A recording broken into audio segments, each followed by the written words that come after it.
delete photos from gallery without losing them on Google Photos. Hey guys, in this video we're going to show you how to delete photos from gallery without losing them on Google Photos. First, open the Google Photos app on your mobile. Then, select any photo or video that you want to remove from your phone's gallery. Here, tap on the bin icon.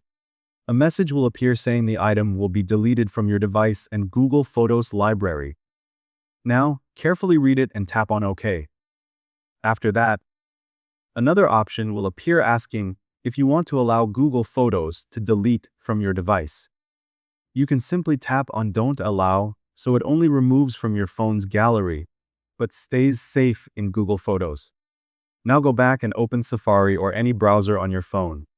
Here, search for photo, Google.com and sign in with the same Google account.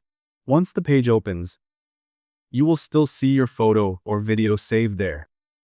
Now tap on the delete icon from the top right corner if you want to remove it from the cloud too.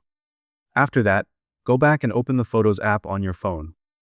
Here, check that the photo or video is no longer in your gallery. Then go back to Google Photos. Tap on Collection and open Bin. Here, you will find your deleted items safely stored for 30 days before being permanently erased. You can choose to delete them permanently from Bin or restore them back to your gallery whenever you want. Thank you guys so much for watching. I hope you got some value. See you at the next one.